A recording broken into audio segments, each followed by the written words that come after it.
កូនសូមងូតទឹកជូនព្រះមានបុណ្យលោកកាយលោកពុកមានគុណឧត្តមថ្លាថ្លៃពុកគឺជាព្រះក្នុងផ្ទះរាល់ថ្ងៃថែបុត្រប្រុសស្រីអត់បីទុំណែរបស់ក្នុងលោកមិនអាចដូរទេលោកកាយលោកទឹកចិត្តពុកម៉ែធំជាងគិងរីថ្ងៃនេះកូនសូមក្រាបដល់ធរណីងូតទឹកជូនពុកសុគុណភវីរីលើកហាត់ប្រណំបងគុំវន្ទីសូមអត់ទងសាដែលកូនធ្លាប់ឆ្កងព្រោះកូននៅតូចខំផងត្រូវផងពុកតែងរ៉ាប់រងអប់រំប្រដៅ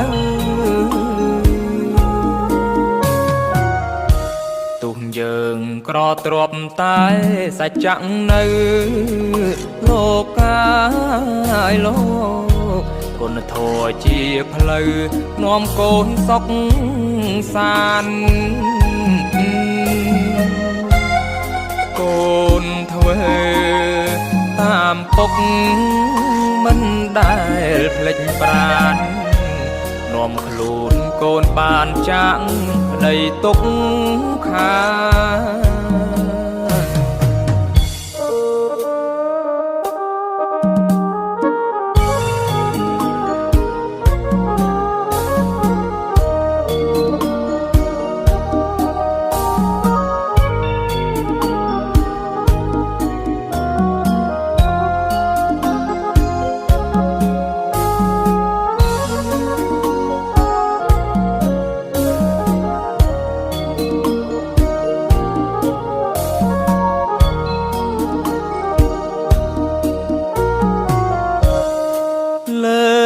ហាត់ប្រណំបងគុំវន្ទីសូមអត់ទងសាដែលកូនធ្លាប់ឆ្កងព្រោះកូននៅតូចខំផងត្រូវផងពុកតែងរ៉ាប់រងអប់រំប្រដៅទុំយើងក្រទ្រពតែសច្ចៈនៅ